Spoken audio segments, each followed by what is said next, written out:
Hello everyone. ਅੱਜ ਅਸੀਂ business study Punjab school education board class +2 ਪਹਿਲੇ ਚੈਪਟਰ ਦਾ ਜਿਹੜਾ ਨੈਕਸਟ ਟੌਪਿਕ ਜਿਹੜਾ ਕਵਰ ਕਰਨ ਜਾ ਰਹੇ ਹਾਂ ਉਹ ਹੈ ਜੀ importance of management. So importance of management ਦੇ ਵਿੱਚ ਕੀ ਪੜਾਂਗੇ ਕਿ ਜੇਕਰ ਕੋਈ ਵੀ ਬਿਜ਼ਨਸ ਜਿਹੜਾ ਹੈ ਉਹਨਾਂ ਦੀ ਮੈਨੇਜਮੈਂਟ ਦੀ ਜੇਕਰ ਅਸੀਂ ਇੰਪੋਰਟੈਂਸ ਵੇਖੀਏ, ਐਡਵਾਂਟੇਜ ਵੇਖੀਏ ਤਾਂ ਕੀ ਉਹਦੀਆਂ ਇੰਪੋਰਟੈਂਸ ਨੇ, ਕੀ ਉਹਦੇ ਸਿਗਨੀਫਿਕੈਂਸ ਨੇ, ਕੀ ਉਹਦੀਆਂ ਐਡਵਾਂਟੇਜਸ ਨੇ। ਸੋ ਪਹਿਲੀ ਇੰਪੋਰਟੈਂਸ ਹੈ ਜੀ management the optimum utilisation of resources. सब तो पहली जी इंपॉर्टेंस है यदा मतलब ये है कि जिन्ने भी रिसोर्सिस अपने को अवेलेबल है, चाहे वो ह्यूमन रिसोर्स हो, चाहे वो तुहाडी कैपिटल हो, चाहे वो लैंड रिसोर्सिस ने, मतलब किसी भी तरह के कोई भी रिसोर्सिस जिहड़े कि तुहाडे बिजनेस दे विच कम आ रहे आ उन्होंने ऑप्टिमम तरीके दे नाल यूज़ करना कि उन्हों की वेस्टेज जिहड़ी आ वो मिनिमम होवे, क्योंकि वेस्टेज मिनिमम होवेगी तो प्रॉफिट इनक्रीज़ करेगा। सो सब तो पहली इंपॉर्टेंस यही है जी कि मैनेजमेंट ने इस चीज़ को कंट्रोल करना है कि किसी भी रिसोर्स को ज़्यादा वेस्ट ना किया जाए, उसकी जी वेस्टेज है वो मिनिमम रखी जाए। दूसरी इंपॉर्टेंस है जी मैनेजमेंट की अचीवमेंट ऑफ ऑब्जेक्टिव। दूसरी जी इंपॉर्टेंस है कि कोई भी मैनेजमेंट जी है वो बहुत इंपॉर्टेंट रोल प्ले करती है कि किसी भी ऑर्गेनाइजेशन के जोड़ा असी टारगेट रखा होंदा या जिहड़ा असी कोई गोल जिहड़ा असी प्री डिटरमिंड किया है वो टारगेट नू अचीव करने वास्ते, उस ऑब्जेक्टिव नू अचीव करने वास्ते मैनेजमेंट बहुत इंपॉर्टेंट रोल प्ले करती है। सो जो मैनेजमेंट बहुत एफिशिएंट होगी तो वो ऑर्गेनाइजेशन जी है वो अपना ऑब्जेक्टिव भी जिहड़ा वो अचीव करेगी।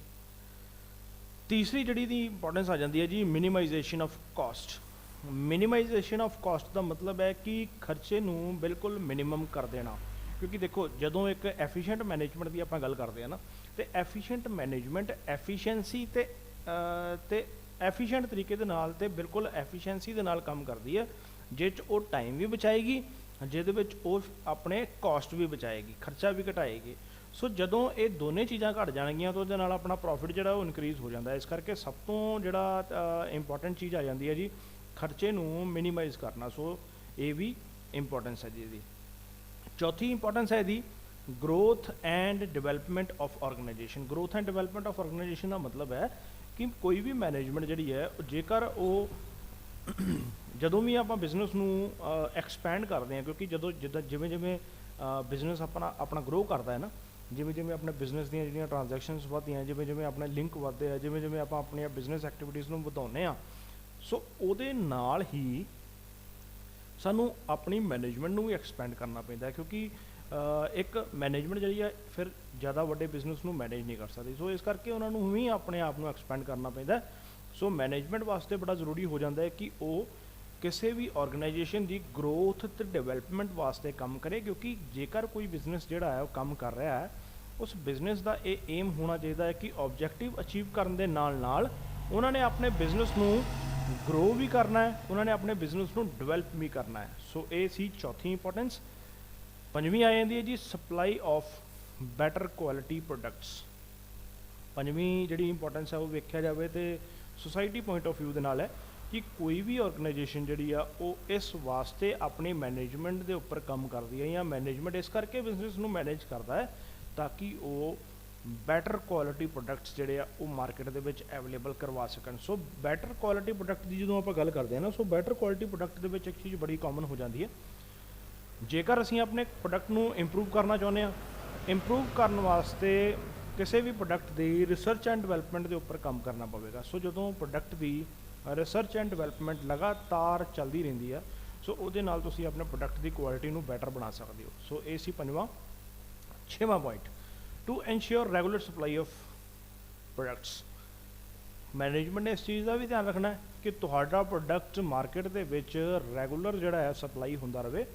किसी भी चीज़ की जिहड़ी आ जिहड़ा भी प्रोडक्ट वो यूज़ कर रहे हैं उस प्रोडक्ट की जिहड़ी आ मार्केट के विच शॉर्टेज जिहड़ी आ वो नहीं आनी चाहिए। सो डिमांड के अकॉर्डिंग जिन्नी उस प्रोडक्ट की डिमांड है ਉਹਦੇ अकॉर्डिंग वो अपने प्रोडक्ट की जी अवेलेबिलिटी जी मार्केट के जी वो प्रॉपर तरीके ना बना के रखे। सो ये छेवां इंपॉर्टेंस है जी। सतवीं इंपॉर्टेंस है जी ह्यूमन डिवेलपमेंट। ह्यूमन डिवेलपमेंट का मतलब है कि किवें असीं अपने ह्यूमन रिसोर्स नूं डिवेलप करना है। ਉਹਨਾਂ ਨੂੰ ਕਿਵੇਂ ਅਸੀਂ ਗਰੋ ਕਰਨਾ ਹੈ। ਸੋ ਗਰੋ ਕਰਨ ਵਾਸਤੇ ਕੀ ਕਰ ਸਕਦੇ ਹਾਂ ਅਸੀਂ, ਜੇਕਰ ਹਿਊਮਨ ਡਿਵੈਲਪਮੈਂਟ ਨੂੰ, ਜੇਕਰ ਹਿਊਮਨ ਰਿਸੋਰਸਿਸ ਨੂੰ ਡਿਵੈਲਪ ਕਰਨ ਵਾਸਤੇ ਅਸੀਂ ਜੇ ਉਹਨਾਂ ਦੇ ਸਕਿੱਲਸ ਨੂੰ ਡਿਵੈਲਪ ਕਰਨਾ ਹੈ, ਉਹਨਾਂ ਨੂੰ ਟ੍ਰੇਨਿੰਗ ਦੇ ਸਕਦੇ ਹਾਂ, ਉਹਨਾਂ ਦੀ ਨੌਲੇਜ ਨੂੰ ਵਧਾ ਸਕਦੇ ਹਾਂ, ਉਹਨਾਂ ਨੂੰ ਅਪਗ੍ਰੇਡ ਕਰ ਸਕਦੇ ਹਾਂ, ਉਹਨਾਂ ਦੇ ਟ੍ਰੇਨਿੰਗ ਸੈਸ਼ਨਸ ਲਗਾ ਕੇ ਜਿਹੜਾ ਉਹਨਾਂ ਨੂੰ ਨਵੇਂ ਇਹ ਕਹਿ ਲਓ ਸਕਿੱਲਸ ਜਿਹੜੇ ਆ ਉਹ ਸਿਖਾ ਸਕਦੇ ਹਾਂ। ਸੋ ਉਹਨਾਂ ਨੂੰ ਨਵੇਂ ਸਕਿੱਲਸ ਸਿਖਾਉਣ ਵਾਸਤੇ ਸਾਨੂੰ ਟ੍ਰੇਨਿੰਗ ਦੇ ਉੱਪਰ ਕੰਮ ਕਰਨਾ ਪਵੇਗਾ। ਨੈਕਸਟ ਇੰਪੋਰਟੈਂਸ ਆ ਜਾਂਦੀ ਹੈ ਦੀ authority responsibility relationship. Authority responsibility relationship ਬੜਾ ਇੰਪੋਰਟੈਂਟ ਚੀਜ਼ ਆ ਜਾਂਦੀ ਹੈ ਕਿ ਪਾਵਰ ਅਤੇ ਜ਼ਿੰਮੇਵਾਰੀ, ਕਿਸੇ ਨੂੰ ਕਿੰਨੀ ਪਾਵਰ ਦੇਣੀ ਹੈ, ਕਿਸੇ ਨੂੰ ਕਿੰਨੀ ਜ਼ਿੰਮੇਵਾਰੀ ਦੇਣੀ ਹੈ। ਸੋ ਇਹ ਦੋਨੇ ਚੀਜ਼ਾਂ ਜਿਹੜੀਆਂ ਇੱਕ ਬੈਲੈਂਸ ਦੇ ਵਿੱਚ ਹੋਣੀਆਂ ਚਾਹੀਦੀਆਂ।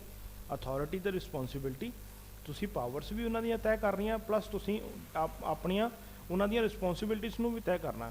ਸੋ ਕਿਹਦੀ ਕੀ ਜ਼ਿੰਮੇਵਾਰੀ ਹੋਵੇਗੀ ਕੰਮ ਦੀ, ਕਿੰਨੇ ਕੀ ਕੰਮ ਕਰਕੇ ਦੇਣਾ, ਉਹ ਸਾਰਾ ਕੰਮ ਅਥਾਰਟੀ ਰਿਸਪੌਂਸਿਬਿਲਿਟੀ ਰਿਲੇਸ਼ਨਸ਼ਿਪ ਦੇ ਵਿੱਚ ਆਉਣਾ। ਅਤੇ ਇਹ ਕੰਮ ਕਰਦੀ ਹੈ ਜੀ ਆਪਣੀ ਮੈਨੇਜਮੈਂਟ। ਅਥਾਰਟੀ ਅਤੇ ਰਿਸਪੌਂਸਿਬਿਲਿਟੀ ਦੇ ਵਿੱਚ ਰਿਲੇਸ਼ਨਸ਼ਿਪ ਬਣਾਉਣ ਦਾ ਕੰਮ ਆਪਣੀ ਮੈਨੇਜਮੈਂਟ ਕਰਦੀ ਹੈ। ਨਵਾਂ ਪੁਆਇੰਟ ਆ ਜਾਂਦਾ ਜੀ ਇਹਦੇ ਵਿੱਚ, ਐਮਪਲੋਇਮੈਂਟ ਜਨਰੇਸ਼ਨ। ਐਮਪਲੋਇਮੈਂਟ ਜਨਰੇਸ਼ਨ ਦਾ ਮਤਲਬ ਹੈ ਕਿ ਨਵੀਂ ਐਮਪਲੋਇਮੈਂਟ ਜਿਹੜੀ ਆ ਉਹ ਜਨਰੇਟ ਕਰਨੀ, ਕਿਉਂਕਿ ਜਦੋਂ ਮੈਨੇਜਮੈਂਟ ਜਿਹੜੀ ਆ ਬਹੁਤ ਐਫੀਸ਼ੀਐਂਟ ਤਰੀਕੇ ਦੇ ਨਾਲ ਆਪਣਾ ਬਿਜ਼ਨਸ ਚਲਾਉਂਦੀ ਹੈ ਨਾ, ਤਾਂ ਉਹਦੇ ਨਾਲ ਕੀ ਹੋਇਆ ਕਿ ਉਹਦੀ ਜਦੋਂ ਬਿਜ਼ਨਸ ਗਰੋਥ ਹੁੰਦੀ ਹੈ, ਬਿਜ਼ਨਸ ਗਰੋਥ ਦੇ ਨਾਲ ਉਹਨਾਂ ਦੀਆਂ ਰਿਕੁਆਇਰਮੈਂਟਸ ਵੀ ਜਿਹੜੀਆਂ ਉਹ ਇਨਕਰੀਜ਼ ਹੁੰਦੀਆਂ। ਸੋ ਰਿਕੁਆਇਰਮੈਂਟ ਦੇ ਵਿੱਚ ਕੀ ਹੁੰਦਾ ਹੈ ਕਿ ਉਹਨਾਂ ਨੂੰ ਵੱਧ ਤੋਂ ਵੱਧ ਜਿਹੜੇ ਆਪਣੇ ਹਿਊਮਨ ਰਿਸੋਰਸ ਵਧਾਉਣੇ ਪੈਂਦੇ ਆ।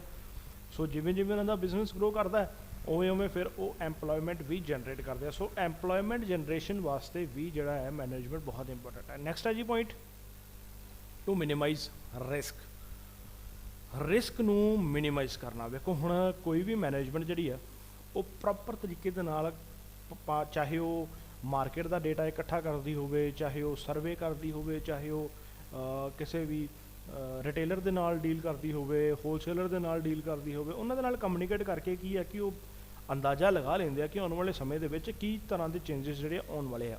ਸੋ ਉਹਦੇ ਅਕੋਰਡਿੰਗ ਉਹ ਰਿਸਕ ਨੂੰ ਘਟਾਉਣ ਵਾਸਤੇ ਪਹਿਲਾਂ ਹੀ ਪ੍ਰੀਪੇਅਰ ਹੋ ਜਾਂਦੇ ਆ। ਸੋ ਜਿਹੜੀ ਇੱਕ ਚੰਗੀ ਮੈਨੇਜਮੈਂਟ ਹੈ ਨਾ, ਉਹ ਕਿਸੇ ਵੀ ਬਿਜ਼ਨਸ ਨੂੰ ਜਦੋਂ ਵੀ ਮਾਰਕੀਟ ਕੰਡੀਸ਼ਨ ਦੇ ਵਿੱਚ ਜਾਂ ਕਹਿ ਲਓ ਬਿਜ਼ਨਸ ਇਨਵਾਇਰਮੈਂਟ ਦੇ ਵਿੱਚ ਚੇਂਜਸ ਆਉਂਦੀਆਂ ਹੈ, ਉਹਦੇ ਅਕੋਰਡਿੰਗ ਉਹ ਆਪਣੇ ਆਪ ਨੂੰ ਅਡੈਪਟ ਕਰਨ ਦੇ ਵਿੱਚ ਜਿਹੜਾ ਉਹ ਹੈਲਪ ਕਰਦੀ ਹੈ। ਸੋ ਰਿਸਕ ਨੂੰ ਮਿਨੀਮਾਈਜ਼ ਕਰਨ ਵਾਸਤੇ ਸਾਨੂੰ ਮੈਨੇਜਮੈਂਟ ਦੀ ਜ਼ਰੂਰਤ ਹੈ।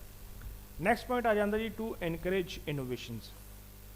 ਐਨਕਰੇਜ ਇਨੋਵੇਸ਼ਨਸ ਦਾ ਮਤਲਬ ਹੈ ਕਿ ਨਵੇਂ ਪ੍ਰੋਡਕਟ ਡਿਸਕਵਰ ਕਰਨੇ, ਉਹਨਾਂ ਦੀਆਂ ਨਵੀਆਂ ਟੈਕਨੀਕਸ ਪ੍ਰੋਡਕਸ਼ਨ ਦੀਆਂ ਡਿਸਕਵਰ ਕਰਨੀਆਂ, ਨਵੀਆਂ ਮਾਰਕੀਟਸ ਲੱਭਣੀਆਂ, ਇਹ ਬਹੁਤ ਇੰਪੋਰਟੈਂਟ ਚੀਜ਼ ਹੈ। ਕਿਉਂਕਿ ਇਨੋਵੇਸ਼ਨ ਦਾ ਮਤਲਬ ਹੁੰਦਾ ਕੋਈ ਚੀਜ਼ ਜਿਹੜੀ ਕਿ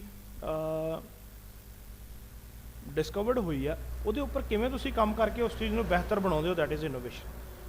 ਫਿਰ ਕਿਵੇਂ ਤੁਸੀਂ ਉਹਨਾਂ ਨੂੰ ਉਸ ਪ੍ਰੋਡਕਟ ਨੂੰ ਜਿਹੜਾ ਵਧੀਆ ਬਣਾਓਗੇ। ਸੋ ਉਹਦੇ ਵਾਸਤੇ ਤੁਸੀਂ ਕੋਈ ਨਵਾਂ ਪ੍ਰੋਡਕਟ ਲਾਂਚ ਕਰਨਾ ਹੈ, ਤੁਸੀਂ ਕੋਈ ਨਵੀਂ ਟੈਕਨੀਕ ਯੂਜ਼ ਕਰਨੀ ਹੈ, ਤੁਸੀਂ ਕੋਈ ਨਵੀਂ ਮਾਰਕੀਟਸ ਲੱਭਣੀਆਂ, ਉਹਦੇ ਵਾਸਤੇ ਜਿਹੜਾ ਮੈਨੇਜਮੈਂਟ ਜਿਹੜਾ ਬਹੁਤ ਇੰਪੋਰਟੈਂਟ ਰੋਲ ਪਲੇ ਕਰਦੀ ਹੈ।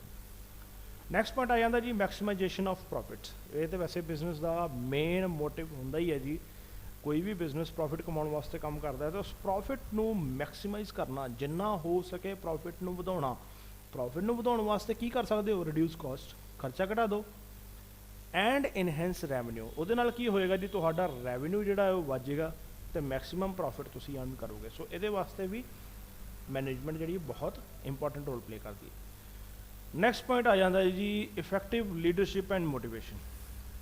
ਇਫੈਕਟਿਵ ਲੀਡਰਸ਼ਿਪ ਐਂਡ ਮੋਟੀਵੇਸ਼ਨ ਦਾ ਮਤਲਬ ਹੈ, ਵੇਖੋ ਦੋ ਚੀਜ਼ਾਂ ਜੁੜੀਆਂ ਨਾਲ, ਜੇਕਰ ਇਹਨੂੰ ਕੰਟਰੋਲਿੰਗ ਦੇ ਵਿੱਚ ਲਿਆ ਜਾਵੇ ਨਾ, ਤਾਂ ਇਹ ਚਾਰੇ ਚੀਜ਼ਾਂ ਜਿਹੜੀਆਂ ਉਹਦੇ ਵਿੱਚ ਆਉਣਗੀਆਂ। ਦੋ ਤਾਂ ਇਹ ਨੇ, ਦੋ ਹੋਰ ਨੇ। ਸੋ ਜਦੋਂ ਲੀਡਰਸ਼ਿਪ ਦੀ ਗੱਲ ਕਰਦੇ ਹਾਂ, ਉਸ ਲੀਡਰਸ਼ਿਪ ਇੱਦਾਂ ਦੀ ਹੋਣੀ ਚਾਹੀਦੀ ਹੈ ਕਿ ਉਹ ਆਪਣੇ ਐਮਪਲੋਈਜ਼ ਨੂੰ ਲੀਡ ਕਰੇ, ਗਾਈਡ ਕਰੇ, ਇੰਸਟਰਕਟ ਕਰੇ, ਡਾਇਰੈਕਟ ਕਰੇ, ਅਤੇ ਉਹਨਾਂ ਨੂੰ ਟਾਈਮ ਟੂ ਟਾਈਮ ਮੋਟੀਵੇਟ ਕਰਦੀ ਰਹੇ। ਕਿਉਂਕਿ ਮੋਟੀਵੇਸ਼ਨ ਹੀ ਇੱਕ ਇਹੋ ਜਿਹੀ ਚੀਜ਼ ਹੈ ਜਿਹਦੇ ਨਾਲ ਤੁਹਾਡਾ ਐਮਪਲੋਈ ਜਿਹੜਾ ਹੈ ਆਪਣਾ ਫੁੱਲ 100% ਐਫਰਟ ਜਿਹੜਾ ਤੁਹਾਡੇ ਕੰਮ ਦੇ ਉੱਪਰ ਲਗਾਏਗਾ। ਉਹਦੇ ਮੋਰਲ ਨੂੰ ਬੂਸਟ ਕਰਨਾ, ਉਹਦੇ ਕੌਨਫੀਡੈਂਸ ਨੂੰ ਹਾਈ ਰੱਖਣਾ, ਇਹ ਬਹੁਤ ਇੰਪੋਰਟੈਂਟ ਰੋਲ ਪਲੇ ਕਰਦੀ ਹੈ ਮੈਨੇਜਮੈਂਟ। ਸੋ ਨੈਕਸਟ ਪੁਆਇੰਟ ਹੈ ਜੀ, to enhance cooperation and coordination.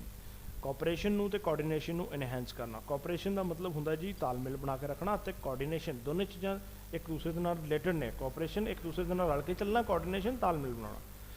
So cooperation ਅਤੇ ਕੋਆਰਡੀਨੇਸ਼ਨ ਜਿਹੜਾ ਹੈ ਉਹ ਬਹੁਤ ਇੰਪੋਰਟੈਂਟ ਚੀਜ਼ ਹੈ। ਕਈ ਵਾਰ ਸਾਨੂੰ ਰਲ ਕੇ ਵੀ ਕੰਮ ਕਰਨਾ ਪੈਂਦਾ, ਵੇਰੀਅਸ ਡਿਪਾਰਟਮੈਂਟ, ਵੇਰੀਅਸ ਐਮਪਲੋਈਜ਼ ਜਿਹੜੇ ਆ ਉਹਨਾਂ ਨੂੰ ਇਕੱਠੇ ਕਰਨਾ ਪੈਂਦਾ, ਉਹਨਾਂ ਨੂੰ ਤਾਲਮੇਲ ਬਣਾਉਣਾ ਪੈਂਦਾ ਉਹਨਾਂ ਦੇ ਵਿੱਚ। ਸੋ ਇਸ ਕੋਆਪਰੇਸ਼ਨ ਕੋਆਰਡੀਨੇਸ਼ਨ ਦੇ ਲਈ ਜਿਹੜਾ ਹੈ ਉਹ ਮੈਨੇਜਮੈਂਟ ਬਹੁਤ ਇੰਪੋਰਟੈਂਟ ਰੋਲ ਪਲੇ ਕਰਦੀ ਹੈ, ਤਾਂ ਹੀ ਉਹਨਾਂ ਦਾ ਆਰਗੇਨਾਈਜੇਸ਼ਨ ਜਿਹੜਾ ਉਹ ਸਕਸੈਸਫੁਲ ਹੋ ਸਕਦਾ। ਨੈਕਸਟ ਆ ਜਾਂਦਾ ਜੀ ਪੁਆਇੰਟ ਇਹਦੇ ਵਿੱਚ ਇੰਪੋਰਟੈਂਸ ਇਨ ਸੋਸ਼ਲ ਫੀਲਡ। ਸੋਸ਼ਲ ਫੀਲਡ ਦੇ ਵਿੱਚ ਕੀ ਇੰਪੋਰਟੈਂਸ ਹੈ ਜੀ ਇਹਦੀ? ਸੋਸ਼ਲ ਫੀਲਡ ਦਾ ਮਤਲਬ ਹੈ ਕਿ ਸਮਾਜਿਕ ਤੌਰ ਤੇ ਜਿਹੜੇ ਬੰਦੇ ਆਪਣੇ ਨਾਲ ਜੁੜੇ ਹੋਏ ਆ, ਜਿਵੇਂ ਸਭ ਤੋਂ ਪਹਿਲੀ ਗੱਲ ਕਿ it helps to improve the standard of living of the people by making available to them better quality products at appropriate price। ਮਤਲਬ ਇਹ ਆ ਕਿ ਤੁਸੀਂ ਆਪਣੀ ਸੁਸਾਇਟੀ ਦੇ ਵਿੱਚ ਵਧੀਆ ਕੁਆਲਿਟੀ ਪ੍ਰੋਡਕਟਸ ਜਿਹੜੇ ਮੁਹੱਈਆ ਕਰਵਾਓ ਐਪਰੋਪਰੀਏਟ ਪ੍ਰਾਈਸ ਦੇ ਉੱਪਰ, ਤਾਂ ਕਿ ਉਹਨਾਂ ਦਾ ਲਿਵਿੰਗ ਸਟੈਂਡਰਡ ਜਿਹੜਾ ਹਾਈ ਹੋਵੇ।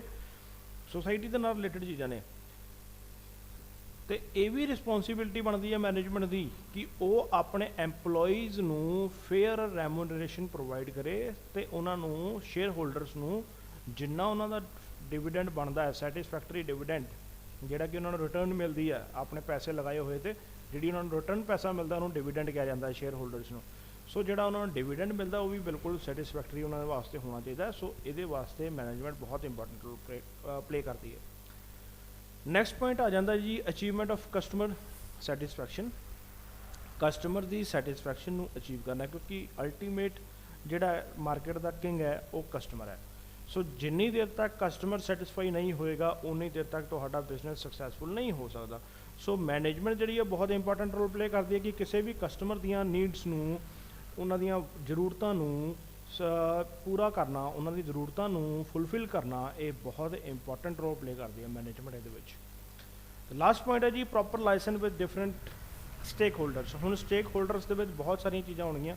ਸਟੇਕ ਹੋਲਡਰ ਦੇ ਵਿੱਚ ਤੁਹਾਡੇ ਐਮਪਲੋਈਜ਼ ਨੇ, ਸਪਲਾਇਰਸ ਨੇ, ਕ੍ਰੈਡੀਟਰਸ ਨੇ, ਡੇਟਰਸ ਨੇ, ਕਸਟਮਰਸ ਨੇ, ਇਹ ਸਾਰੇ ਲੋਕ ਤੁਹਾਡੇ ਬਿਜ਼ਨਸ ਦੇ ਨਾਲ ਜੁੜੇ ਹੋਏ ਆ। ਸੋ ਇਹਨਾਂ ਦੇ ਨਾਲ ਪ੍ਰੋਪਰ ਤਰੀਕੇ ਦੇ ਨਾਲ ਲਿੰਕ ਬਣਾ ਕੇ ਰੱਖਣਾ, ਤਾਲਮੇਲ ਬਣਾ ਕੇ ਰੱਖਣਾ, ਜਿਹੜਾ ਇਹਦੇ ਵਾਸਤੇ ਮੈਨੇਜਮੈਂਟ ਬਹੁਤ ਇੰਪੋਰਟੈਂਟ ਰੋਲ ਪਲੇ ਕਰਦੀ ਹੈ।